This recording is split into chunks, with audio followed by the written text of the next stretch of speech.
Grace and peace to you in God who has created us, redeemed us, and sustains our lives. Amen. Last weekend, I got sick. It may have been a stomach bug or something I ate, but I was not well. On Saturday, a number of volunteers gathered here to put the sanctuary back together after the carpet cleaning. Maybe you saw on Facebook the picture of this room completely empty. And there were not donuts, as has been promised. A few of you called me on that. Sunday morning, I had to call on various people to step in and make worship happen without me.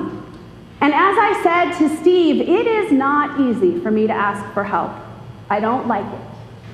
But if I never needed help, maybe I would never see what a great community we have here, ready to step in and make it happen. Maybe I wouldn't recognize that you all have got my back. And you do that for one another as well, in big and small ways. As Steve said to me last weekend, we have a village, and I am so grateful. The theme this week for our series on relationship and connection is, what do you need? It is a vulnerable question. It's vulnerable to answer honestly because for many of us, it's challenging to even be able to name what we need, and more challenging to share it with someone else. It's also vulnerable to ask because I may not be able to help to provide what is needed. And that's a difficult feeling as well. But it is an important question to ask of ourselves and of others, and it's important to answer honestly with ourselves and with the people that we trust. Last week, we looked at how important it is to see and honor one another's pain and struggle, and this is the same.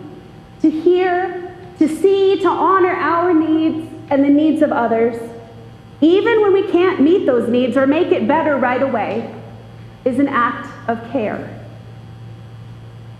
Today we read from the book of Job, one of the more challenging books in the Bible. If you remember, in the first chapter of Job, the first couple of chapters and the last chapter is a fable or a parable, which tells of how God allows the Satan, God's district attorney or advocate, to test Job's faithfulness with a series of trials. Job loses his wealth, his children, and his health in quick succession. The bulk of the book depicts Job and his friends wrestling with the question of why we suffer, and especially why we suffer unjustly. But before all those chapters of debate and lament in the original fable, Job's friends come and sit with him. Last week I talked about the ministry of presence, the act of just showing up to be present with another person in their suffering. That is what Job's friends offer. They show up, they tear their clothes in a ritual of mourning, and they sit with him for 7 days. It's a beautiful moment of solidarity and love, which starts to go wrong as soon as they open their mouths. Perhaps that is the first and best lesson of Job's friends. There is a reason God gave us 2 ears and 1 mouth. This image, Break Open, was created for the story of Job by Reverend Lyle Gwynn Garrity. It depicts the moment of tearing one's clothing in grief. And the artist shares this story. The day my grandmother died, my mother-in-law called. My grandmother died peacefully in old age, and yet my mother-in-law knew the significance of her loss. She knew how my grandmother had helped raise my sister and me when our mother died when we were young. She knew that my grandmother was the matriarch of my large extended family, and that her death would usher in a new reality for us. She knew that my grief for my mother, well-worn and familiar, would bleed into this new, unfamiliar grief. She knew that losing my grandmother would feel like losing a parent all over again. I missed her call, but she left a voicemail. Softly, her voice message began, "Lyle, I just heard about your Nana." And then her voice cracked, and she sighed and began to weep. After a few minutes of weeping quietly, she found her words again. "Anyway, I love you. Call me if you want to talk." I don't remember much of what others said to me in the fresh fog of grief, but I will never forget that. In a way, she didn't need to ask me what I needed.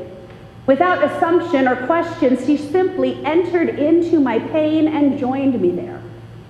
Her profound act of solidarity gave me great comfort when little comfort was to be had.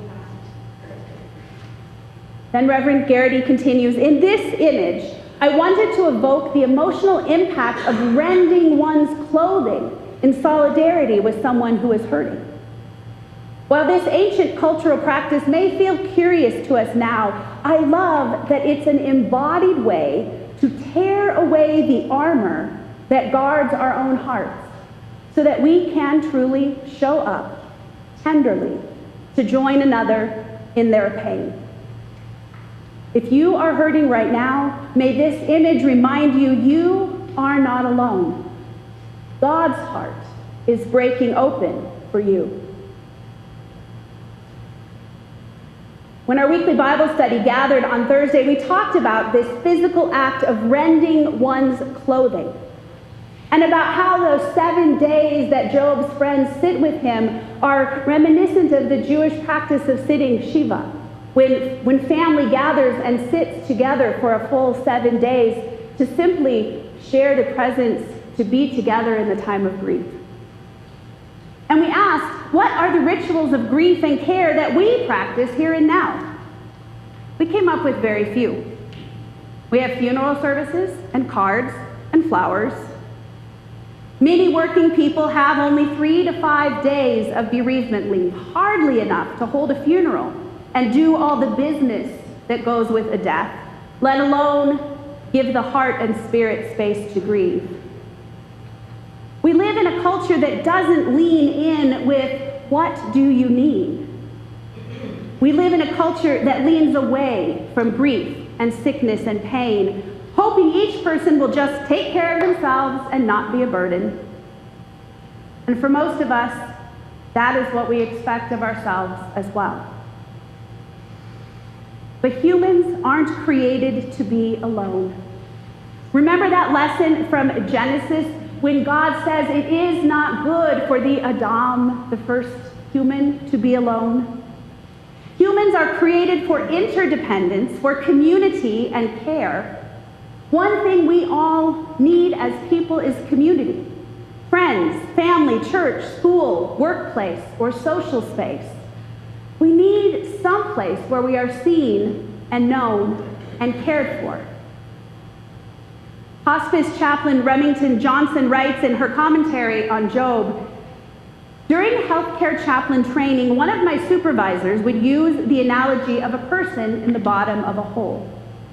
Our job was not to offer them a rescue line and attempt to pull them out, but to descend into the hole to bear witness to their reality and be with them." I like this analogy of climbing into the hole, and it makes me uncomfortable. I know that I've also heard the advice that when facing with someone in trauma, in addiction, in the confusion of grief, we don't want to get into that hole with them. I think it's a matter of keeping our own line up and out of the hole, so that we join someone with our presence in their pain, but we don't get stuck there with them. Because there are other needs we can meet. Offering resources, prayers, casseroles, drives to the doctor, childcare, but only if we keep our own way out of the hole. What good would I be as an APD chaplain to people who have lost a loved one if I wasn't willing to climb down with people into their grief and loss?